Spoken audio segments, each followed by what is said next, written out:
그가 이 작은 자 중에 하나를 실족하게 할진대 차라리 연자맷돌이 그 벽에 매어 바다에 던져지는 것이 나으리라. 너희는 스스로 조심하라. 만일 내 형제가 죄를 범하거든 경고하고 회개하거든 용서하라.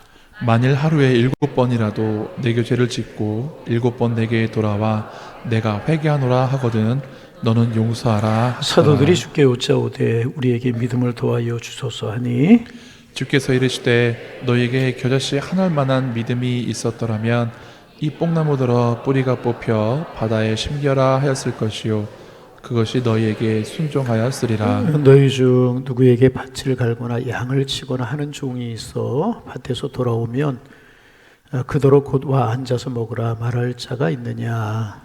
도리어 그들어 내 먹을 것을 준비하고 띠를 띠고 내가 먹고 마시는 동안에 수종 들고 너는 그 후에 먹고 마시라 하지 않겠느냐. 우리 9절 10절 함께 보십니다. 명한 대로 하였다고 종에게 감사하겠느냐. 이와 같이 너희도 명령을 받은 것을 다 행한 후에 이르기를 우리는 무역한 종이라 우리가 하여야 할 일을 한 것뿐이라 할지니라. 아멘. 은혜로우신 하나님, 부족하고 연약하고 허물 많고 죄 많은 저희들이지만 주님 사랑하셔서 주님의 백성 삼아주시고 죄를 하게 하셨사오매 은혜로 늘 저희들을 치우셔서 주님 앞에 기쁨이 되게 하여 주옵소서. 말씀을 전하는 자나 받는 사람들이나 하나님의 은혜의 날이 안에 구할 수 있도록 축복하여 주셔서 하나님의 영광, 하나님의 사랑만 드러날 수 있도록 축복하여 주옵소서. 늘 주님을 찬양하는 수금으로 찬양단, 또 주립임 중창단, 주님을 사랑하기에 시간을 내고 정성을 내어서 봉사하고 헌신합니다. 그 주님을 사랑하는 마음 받으시옵소서. 마음의 평강을 주시고 영혼의 기쁨을 허락하여 주옵소서. 성령의 은혜를 따라 살아 늘 찬양과 고백과 간증이 끊이지 않아서 하나님 나를 위해 살아가는 삶에서 뛰어넘어 하나님을 위해 살아가는 삶으로 변화되게 하시옵소서. 주께 영광이 되게 하옵소서. 오늘도 말씀을 통하여 저희들에게 은혜를 주시고 하늘의 은혜를 주님의 말씀을 저희들에게 들려주시며 우리의 마음밭이 옥토가 되어서 하나님 30배, 60배, 100배로 결실할 수 있는 축복이 있게 하여 주옵소서. 예수님의 이름으로 기도하옵나이다. 아멘.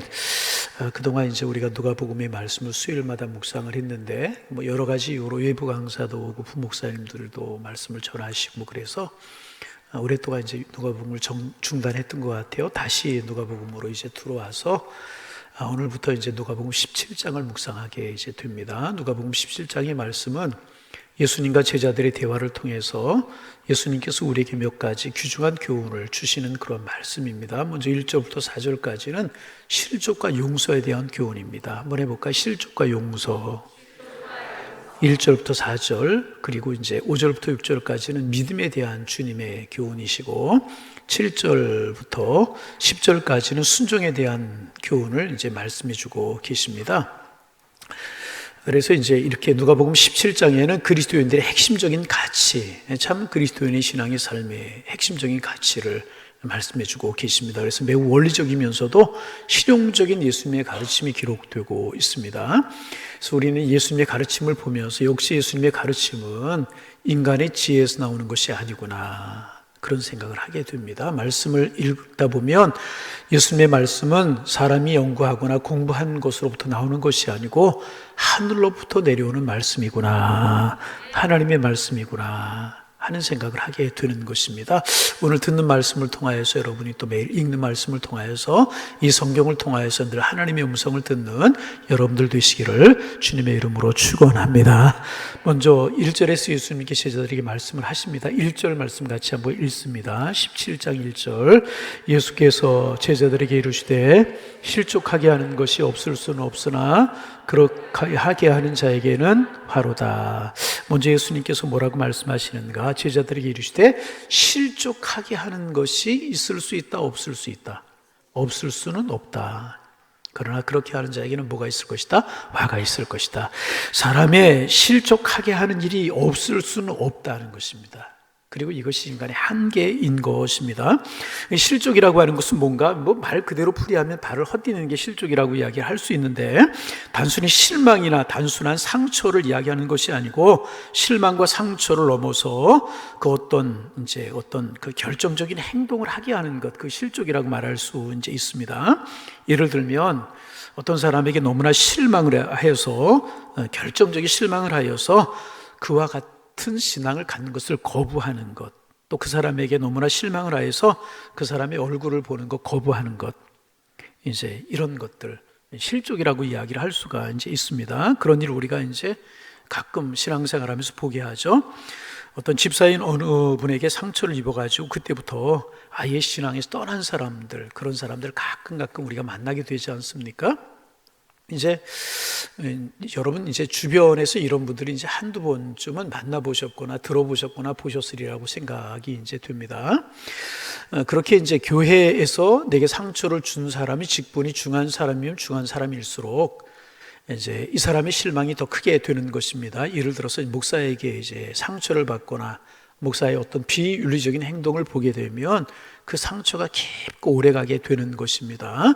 장로님들에게서 그런 것을 보게 되면 목사님들에게서 받는 상처보다 덜하지만 오래가게 됩니다. 권사님, 집사님 이런 식으로 가게 되는 것입니다. 그런데 여러분, 초신자들에게는 별로 상처를 받지 않아요. 저 사람은 예수 믿은 지가 얼마 되지 않으니까 그러고 넘어갈 수 있단 말이죠.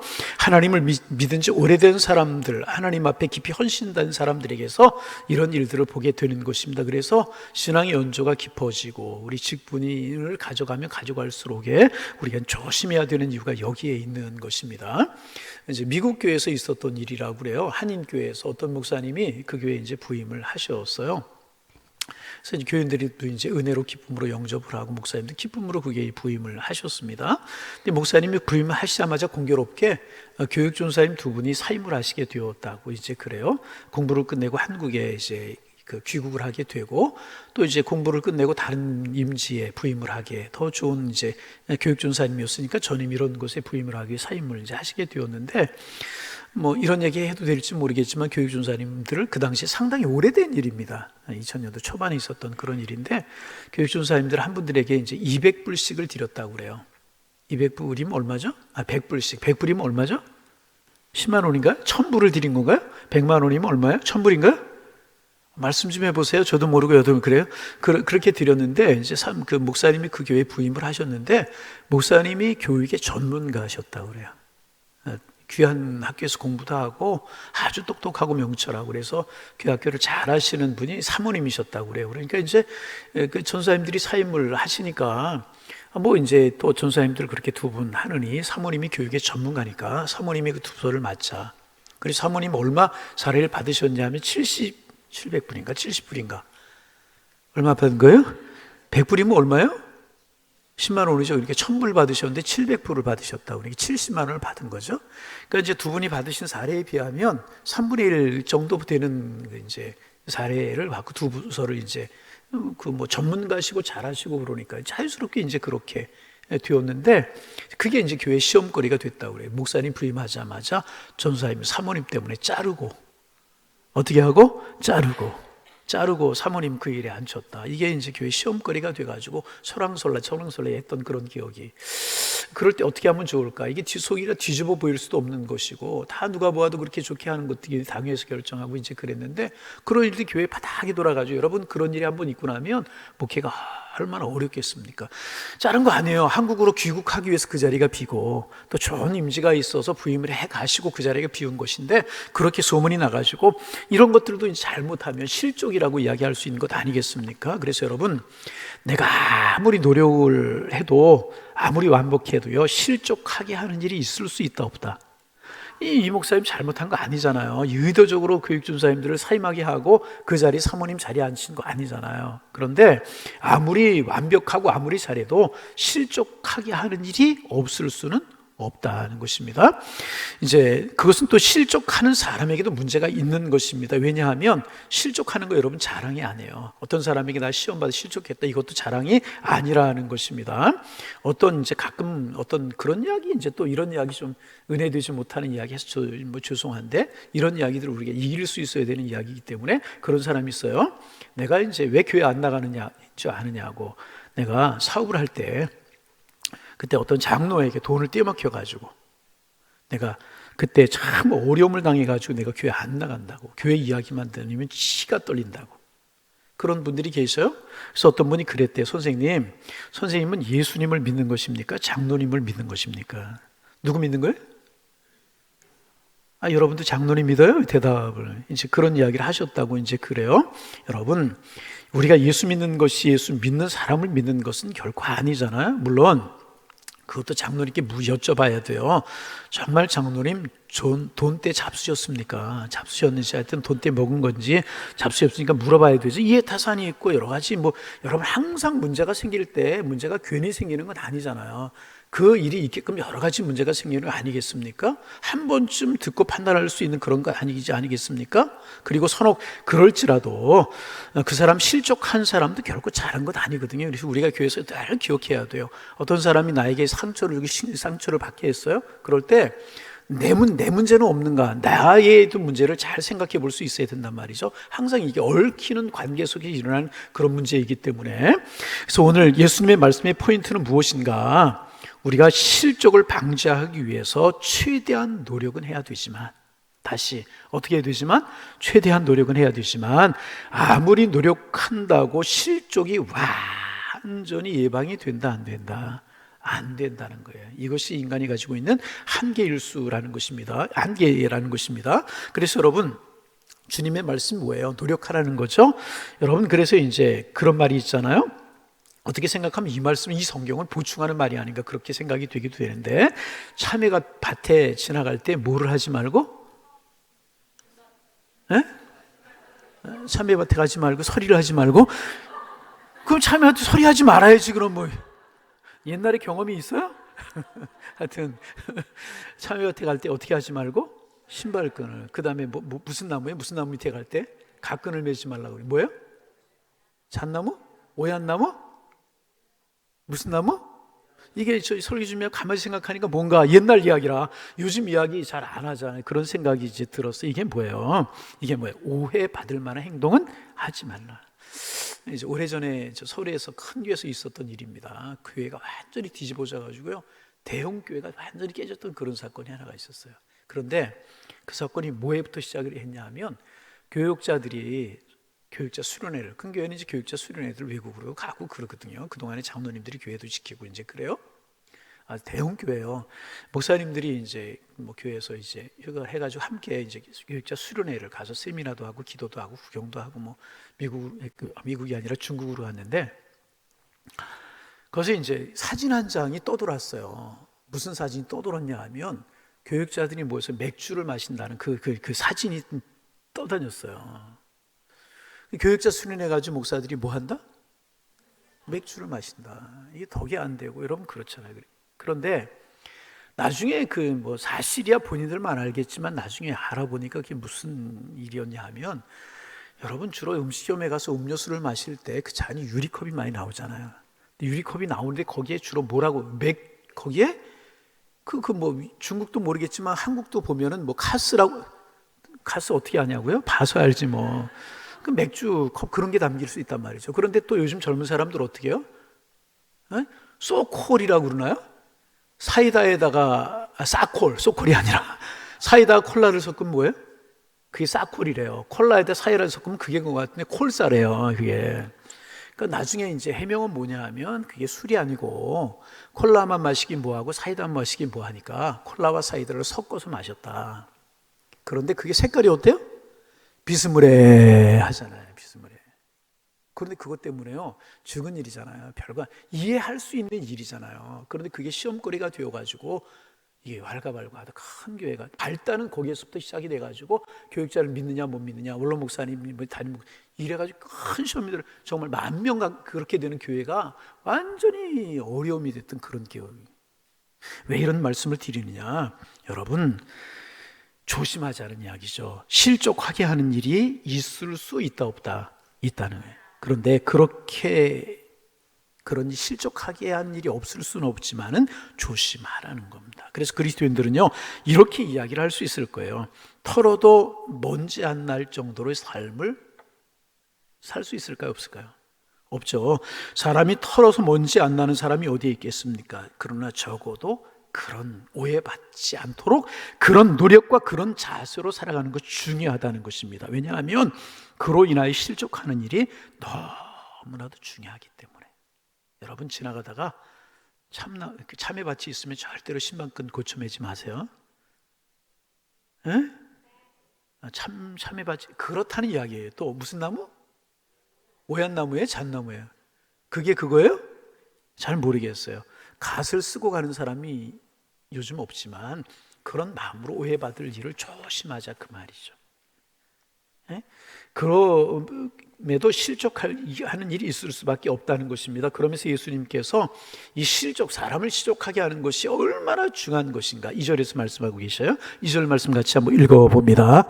그가 이 작은 자 중에 하나를 실족하게 할진대 차라리 연자의 못대비 그 목에 메어 바다에 던지는 것이 나니라. 여러분, 굉장히 충격적인 과격한 그런 예수님의 말씀으로 들리지 않습니까? 여러분, 예수님 말씀이 조금 사람이 실수할 수 있어요. 그리고 뭐 본의 아니게 사람에게 상처를 줄 수 있고 그럴 수도 있단 말이죠. 그런데 예수님 뭐라고 말씀하시냐 하면, 그래서 그 일로 인해서 다른 사람이 실족하게 하는 그런 일이 있으면 연자맷돌, 이게 이제 곡식을 찌을 때 쓰는 맷돌, 그 맷돌을 목에다 걸리고 바다에 빠지는 것이 낫다. 이 말씀이 너무 심한 것이 아니냐, 이렇게 생각할 수 있어. 그러나 절대로 그렇지 않다는 것입니다. 왜 그렇지 않은가? 연자 맷돌을 목에 걸어 죽게 그 바다에 던지는 것은 그 사람의 육신만을 죽이게 하는 것이라는 거예요. 그런데 실족하게 하는 것은 육신은 살릴 수 있을지 모르지만 영혼을 죽이게 만드는 것이라는 거예요. 그렇기 때문에 실족하게 하는 것이 훨씬 더 중한 죄가 된다는 것이, 누구 앞에서? 하나님 앞에서. 차라리 육신을 죽이는 것이 영혼을 죽이는 것보다 훨씬 더 낫다는 것입니다. 그래서 실족하게 하면 그 사람의 영혼이 하나님께로부터 멀어지고, 말씀드렸잖아요. 상처받으면 영혼에서 교회에서 떠나기 때문에 영혼을 죽이는 것이기 때문에 하나님 앞에 죄의 경중을 구태여 따지게 되면 연자 맷돌을 목에 걸고 바다에 던지는 것이 훨씬 더 낫다는 것입니다. 그래서 이렇게 중요한 것이기 때문에 예수님 뭐라고 말씀하시는가? 3절 읽습니다. 너희는 스스로 조심하라. 어떻게 하라고요? 스스로 조심하라. 그래서 여러분, 늘 우리 기도하면서 하나님, 나의 입술과 나의 생각과 나의 영혼을 지켜주옵소서. 늘 스스로 조심하면서 실족하게 하는 일이 없을 수는 없지만, 내가 다른 사람을 실족하게 하는 일도 없을 수 없고, 다른 사람이 나를 실족하게 하는 일도 우리가 삶을 살아가다 보면 없을 수는 없지만, 그러나 실족하게 하는 일이 없도록 늘 스스로 조심하는 그런 삶을 살아가라. 주님이 이렇게 말씀하고 계시는 겁니다. 여러분, 우리 이런 삶을 부족하고 연약하여서 없을 수는 없지만 최대한 줄일 수 있도록 노력하며 살아가는 하나님의 사람들 되시기를 주님의 이름으로 축원합니다. 그리고 나서 예수님 말씀하세요. 자, 3절 다시 읽습니다. 너희는 스스로 조심하라. 만일 내 형제가 죄를 범하거든 경고하고 회개하거든. 그래서 그 사람이 죄를 범해서 나를 실족하게 하고, 내가 또 그 일로 인해서 실족하면 안 되는 시험이 들었어요. 그럴 때 어떻게 하는가? 먼저 이제 주님이 뭐라고 말씀하시냐 하면, 죄를 범하거든 어떻게 하라? 경고하라. 뭐 하라고요? 경고하라. 이렇게 말씀하고 이제 계십니다. 여러분, 이제 주변에 죄를 짓는 사람이 있으면 여러분 가까이 하지 마시고요, 멀리 하시길 바랍니다. 왜 그런 줄 아세요? 오염이 되는 거예요. 오염이 되는 거예요. 참 이거 중요한 이야기입니다. 누가 죄를 짓는 말을 하거든 엄히 경고하시고 거리를 두세요. 오냐오냐 하고 받아주고 그 말에 귀를 기울여주면 그 사람으로 하여금 자꾸 죄를 짓게 만드는 거예요. 내 영혼도 자꾸만 망가지지만 그렇게 하는 그 사람 자꾸 죄를 짓게 하는 것입니다. 그래서 여러분, 누가 하나님에 대하여서 불평하든 믿음에 대해서 의심하는 말을 하거든 딱 경계하는 거예요. 경고하는 거예요. 들어주지 않는 겁니다. 누가 성경에 대해서 공격하거든 딱 선을 긋고 듣지 마라. 왜냐하면 들어주다 보면 그러하여금 자꾸 죄를 짓게 하고요, 그 사람 죄를 짓는 것에 끝나지 않고요, 내 영혼이 자꾸 망가지게 되는 거예요. 그래서 여러분, 우리 수협에 나오신 분들은 우리 교회 그래도 열심히 하시는 분들이잖아요. 우리가 참 조심해야 될 게 뭐냐 하면, 내가 한마디 잘못한 그 말이 새로운 교인들, 신앙이 약한 사람들이 신앙을 흔들 수 있다는 사실을 알아요. 그래서 덕스러운 말하고 긍정적인 이야기하고 축복하는 이야기하고, 어떤 사람 만나면 신앙이 진보하는 사람이 있어요, 그 사람 때문에. 근데 어떤 사람 만나면 그 사람 때문에 신앙이 망가지고 신앙이 흔들리고 부정적이 되고 안 돼요. 그런데 그렇게 하는 사람이 있으면 어떻게 해라? 경고하라. 경고하고 경계하라. 응? 그래서 자꾸 나는 그런 이야기를 해요. 그러면 조용히 일어나세요. 화장실을 가느라고 일어나든지 아니면 핸드폰 들고 여보세요 그러고 뛰어나가든지 그 자리를 피해버리는. 그러면 그 사람과 하여금 더 죄를 짓지 않게. 여러분 그렇잖아요. 들어줄 사람이 없으면 말도 안 할 것 아니겠습니까? 참 신앙 안에서 여러분 중요한 이야기입니다. 참 중요한 이야기입니다. 맞장구를 치거나 그러면 들어주거나 그러다 보면 자꾸 죄를 짓게, 영혼이 망가지게 되고. 여러분 그런 분들 잘 되는 거 보셨어요? 참 중요한 겁니다. 헌신 봉사 많이 해도요, 자꾸 이렇게 신앙을 망가뜨리는 그런 역할을 하면 절대로 복이 되지 않아요. 그래서 어떻게 하라? 경고하고 경계하라. 멀리하라 그 말이에요. 끊으라 그 말이에요. 아멘. 경계하라. 그리고 그 다음에 어떻게 하느냐? 그 다음에 제가 읽습니다. 만일 내 형제가 죄를 범하거든 경고하고 멀리하고, 그러지 말라, 경고하고 멀리하라 그 말이에요. 그리고 어떻게 하라? 그 사람이 그런데 회개했어요. 그럼 어떻게 하라? 용서하라. 회개하면 어떻게 하라? 용서하라. 근데 우리를 이 두 가지를 다 잘못할 때가 있어요. 죄를 범하는 사람을 보고 경고하고 경계하고도 잘못하고, 또 그 사람 회개했어요. 뭐 무슨 일로 인해서 얽힐 문제가 있었어요. 그런데 회개하면 용서해야 되는데 잘 용서하지도 못할 때가 참 많이 있어요. 받아주지 못할 때가 있어요.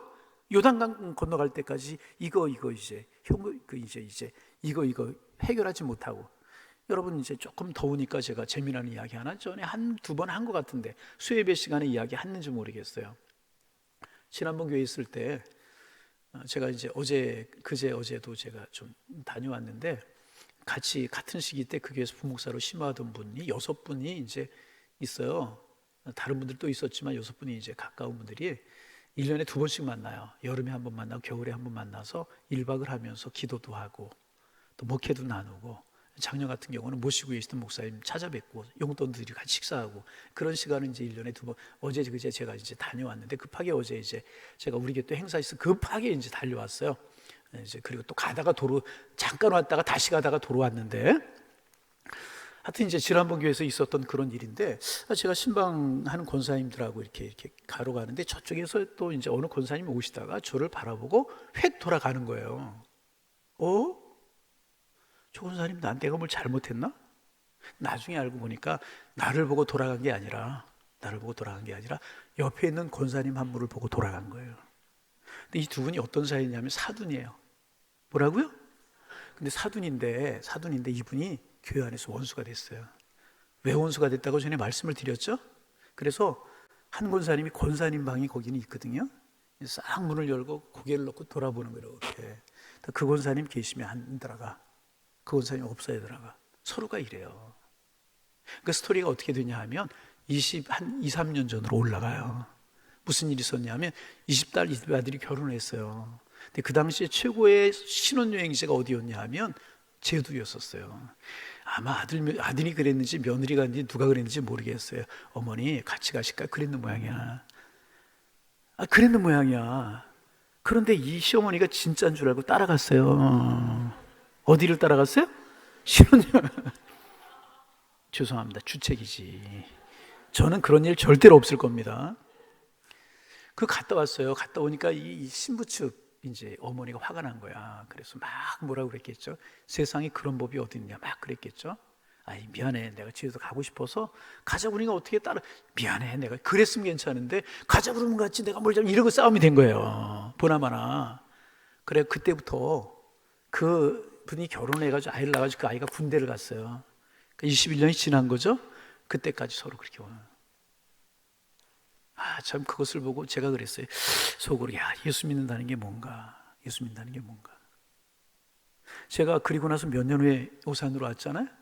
그러고 나서 화해하셨는지 안 하셨는지 모르겠어. 몇 년 후에 한 분이 돌아가셨다는 이야기를 들었어. 천국에 가셨을까요? 못 가셨을까요? 에? 에? 천국은 예수 믿으면 가지. 아멘? 그런데 그게 마음이 아프더라고. 화해를 하셨는지 안 하는지 궁금하더라고. 여러분, 오늘 성경 뭐라고 이야기를 합니까? 내 형제가 죄를 범하거든 경고하고 경고 아니다. 그리고 멀리하고. 그래 듣지 않으면 멀리하고. 들어주지 말고. 신앙이 무너져. 그 사람도 자꾸 그런 얘기해서 자기도 무너지고 다른 사람도 경고하고 멀리하고. 그리고 또 회개하거든 어떻게 하라고요?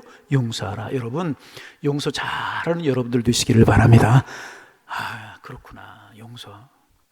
용서하라. 그렇게 말씀하고 계셔요. 그렇잖아요? 근데 우리 이거 두 가지 잘 못할 때가 있습니다. 여러분, 그렇게 자꾸 덕스럽지 않으면 자꾸 경고하고 멀리 하실 수 있기를 바라고, 이렇게 회개하면 용서하는 우리가 되기를 소망합니다. 둘 다 잘 할 수 있어야 돼요.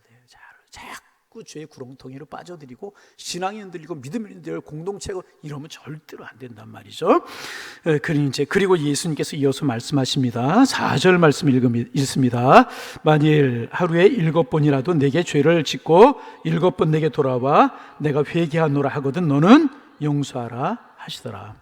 여러분, 이스라엘의 율법에는 이제 랍비들의 가르침이죠. 3번까지 용서라고. 몇 번?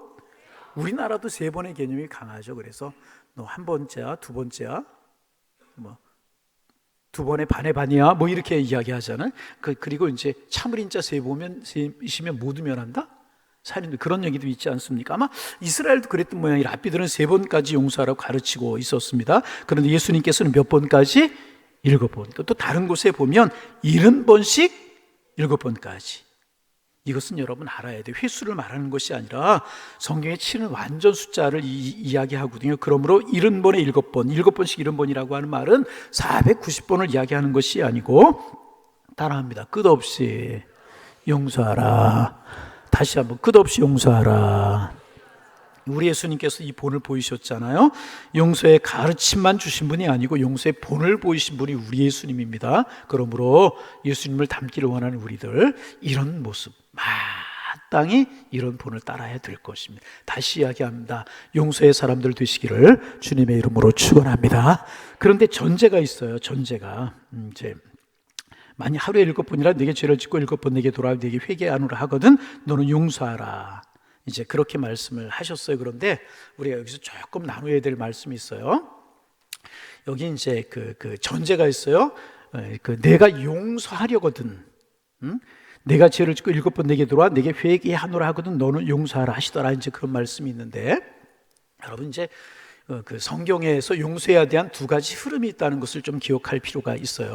우리에게 죄 지은 사람에 대해서 우리가 용서를 어떻게 해야 될 것인가 이제 하는 것입니다. 그 사람이 나에게 잘못했다고 말하지 않으면 내가 용서해야 되는가 용서하지 말아야 되는가.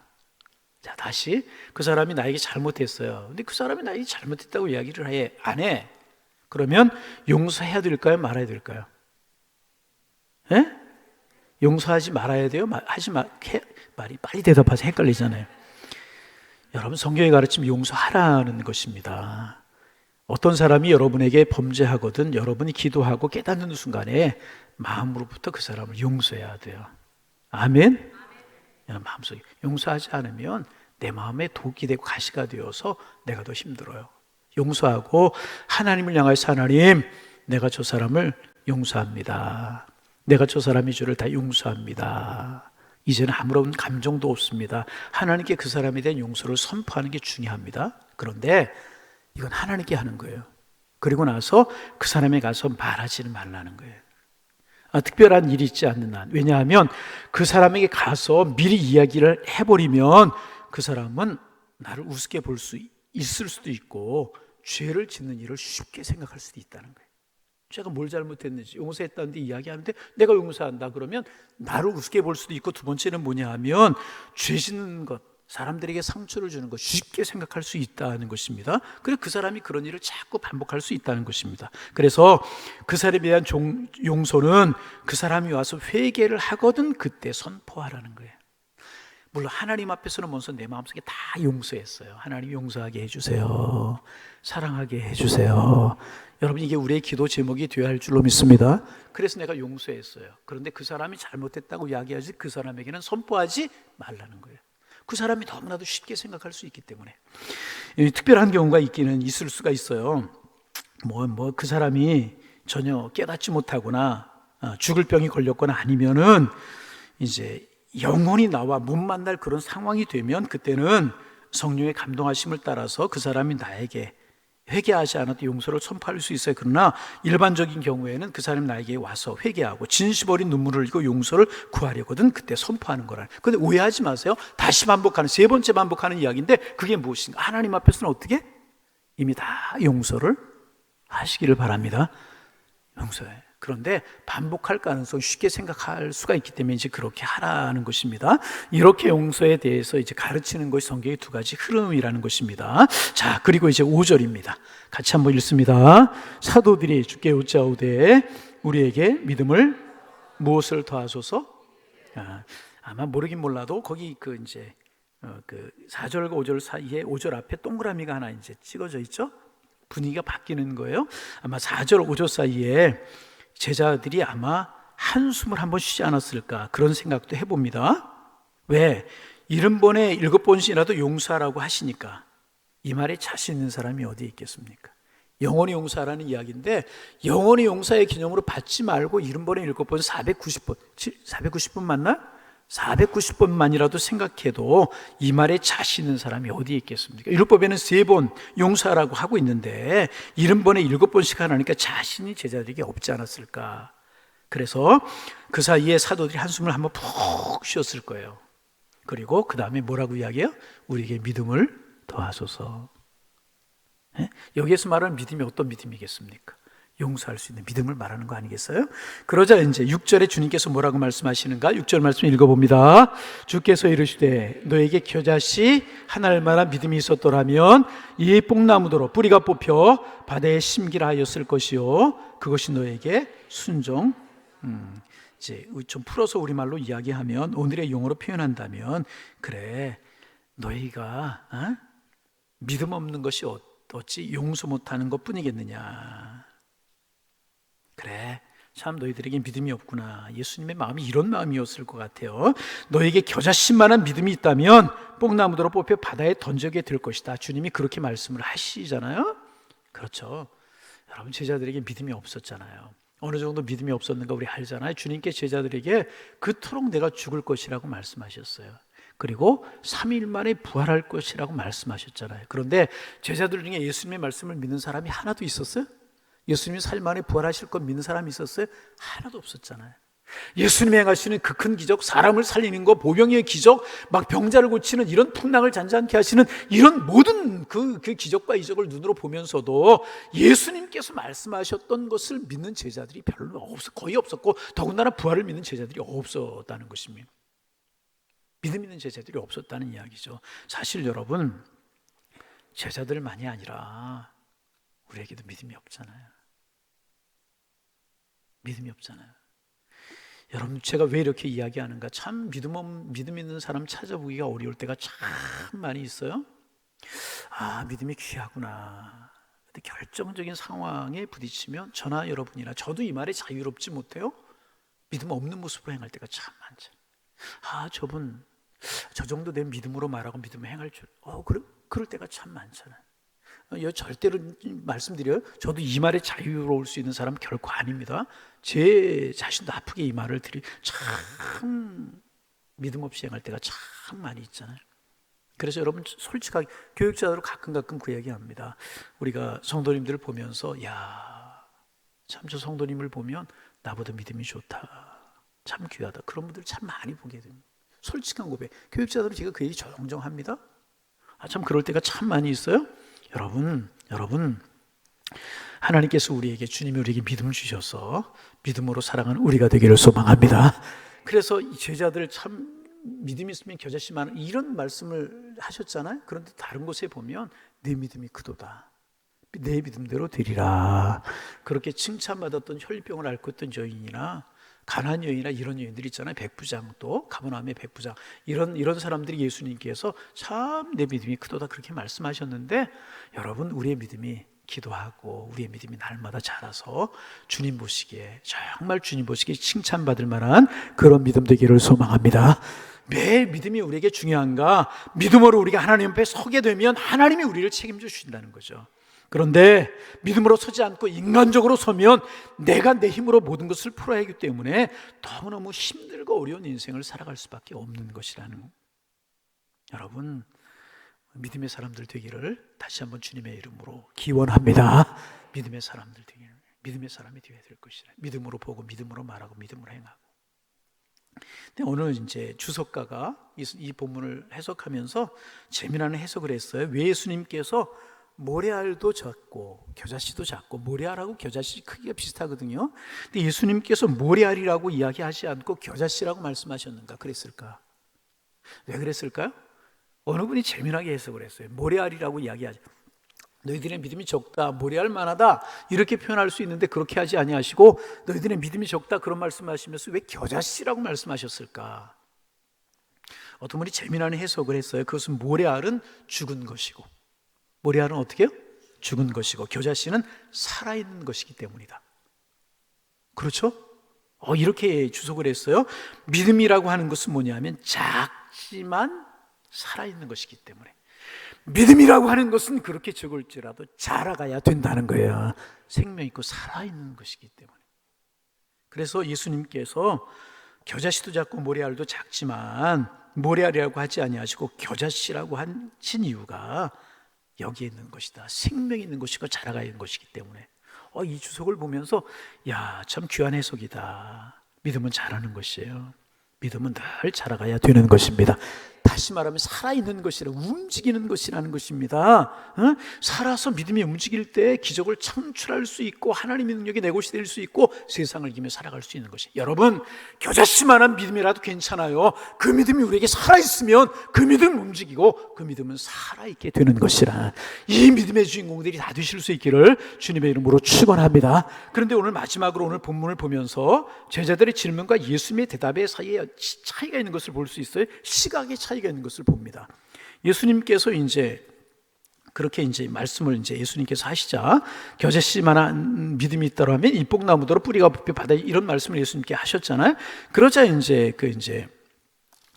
제자들이 그 앞에 뭐라고 이야기하냐면 5절에 보면 사도리 주께 오게 우리에게 믿음을 어떻게 해달라고 그래? 5절에 더하소서. 어떻게? 그런데 예수님께서 뭐라고 말씀하세요? 겨자씨 하나만한 믿음이 있으면, 그렇게 말씀하시잖아요. 여러분, 가만히 우리 성경을, 이런 것을 보면서 성경을 보면 참 재미가 있거든요. 예수님께 겨자씨 하나만한 믿음이 있으면 그러셨단 말이죠. 이 더해달라고 하는 것은 뭐예요? 믿음에 더해달라, 양적인 것을 말하는 거예요. 그런데 예수님께서는 겨자씨 하나를 믿음이 있으면, 이것은 뭐냐면 질적인 것을 이야기한다는 거예요. 제자들은 믿음을 더해달라고 말씀하셨는데 예수님께서는요, 너희가 가지고 있는 것에 더하는 것이 아니라 너희가 가지고 있는 믿음을 바꾸어라. 모래알과 같은 그런 믿음, 죽은 믿음이 아니라 겨자씨와 같은 살아있는 생명의 믿음으로 너희들의 믿음을 바꿔야 될 것이다. 그렇게 말씀하고 계시네요. 여러분, 믿음은 항상 믿음이 이런 것입니다. 내 고정된 시각으로 보지 아니하고 다른 시각으로, 다른 눈으로 바라보게 될 때 그곳에 해결 방법이 있게 되는 것입니다. 그래서 여러분, 저를 비롯한 우리 모두가 나의 믿음이 어떤 믿음인지를 오늘 한번 돌아보기를 소망합니다. 나에게 믿음이 있다면 그 믿음이, 저와 여러분에게 믿음이 있다면 그 믿음이 여러분의 자녀들의 앞길을 설계하는 데도 적용이 돼야 되는 거예요. 그래야 살아있는 믿음. 모래알 같은 믿음이라면 그 적용이 안 되는 거죠. 우리에게 살아있는 믿음이 있다면 자녀들의 앞길을 설계하는 데 있어서 또 적용이 되어야 되는 것이고, 나에게 살아있는 믿음이 있다면 내 노후를 설계하는 일에서도 적용이 되어야 되는 것이고, 내가 시간을 쓰고 물질을 뜨고 내 건강을 쓰는 일에도 그 믿음이 적용이 돼야 그것이 살아있는 믿음이 되는 것이라. 여러분, 그렇잖아요. 그런데 그 믿음이 내 노후 설계, 자녀들의 장래의 설계, 내 시간 쓰는 일, 내 물질 쓰는 일, 내 건강 사용하는 일, 이런 것에 그것이 적용이 되지 않는다면 그것은 모래알처럼 죽은 믿음이지 겨자씨처럼 살아있는 믿음은 결코 아니라. 그래서 여러분 한번 잘 생각해 보시길 바랍니다. 나는 믿음으로 정말 나의 시간을 쓰고 있는가? 24시간이라고 하는 시간을 나에게 주셨는데 나는 믿음으로 내 시간을 쓰고 있는가? 정말 믿음으로 쓰고 있는가? 물질이 많든 적든 그것이 중요한 것이 아니라 나는 정말 주님 주신 이 물질을 믿음으로 사용하고 있는가? 나의 건강, 나의 마음 정말 믿음으로 사용하고 있는가? 여러분 오늘 한번 돌아봐야 될 것이라. 그게 살아있는 믿음. 그런 살아있는 믿음이 있을 때 뽕나무가 바다에 빠지는 것보다 더 귀한 일을 할 수 있다. 주님이 그렇게 말씀하고 계시는 것이라는. 여러분 늘 믿음을 위해서 기도하고 이런 살아있는 믿음 가지도록 주님 앞에 기도하는 우리 되기를 소망합니다. 내 건강 문제, 내 자녀들의 진로 문제, 우리 가정 경제 문제, 여러 가지 문제가 있을 여기 모든 면에 있어서 그 믿음이 살아있는 믿음이라고 하면 적용이 될 수가 있어야 돼요.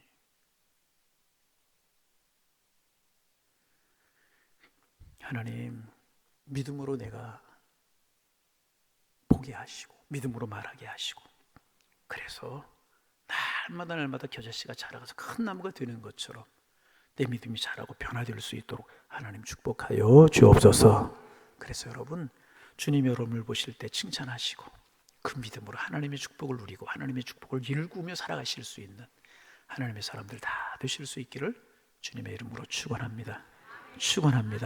하나님, 실족해 하는 일이 없을 수는 없지만 실족하게 하는 자에게는 화가 있을 것이라고 말씀하셨는데 하나님, 우리 그런 한계를 가지고 있는 저희들에게 늘 조심하며 늘 깨어있게 하여 주옵소서. 그래서 나로 인하여 실족하게 하는 사람 없도록 늘 깨어있을 수 있도록 도와주시고 다른 사람으로 인해서 나도 실족하는 일이 없도록 주를 바라볼 수 있는 저희가 되게 하여 주옵소서. 죄를 짓는 사람, 신앙을 허는 사람이 있으면 경계하고 공고하고 멀리하게 하시고 회개할 때 마음의 문을 열고 용서할 수 있는 저희들을 되게 하셔서 서로 세워지는 성숙함이 저희들에게 있도록 우리 주님 축복하여 주옵시고 끝없는 용서 주님의 사랑으로 용서하는 저희들을 되게 도와주옵시고 우리의 믿음이 모래알이 아니라 겨자씨와 같은 믿음이 되어서 자라가게 하시고 하나님의 축복과 기적을 불러오는 통로가 될 수 있는 저희가 다 될 수 있도록 주님 축복하여 주옵소서. 오 주님 간구합니다. 우리에게 은혜 주시고 성령의 충만함을 허락하여 주옵소서. 예수님의 이름으로 기도하옵나이다. 아멘.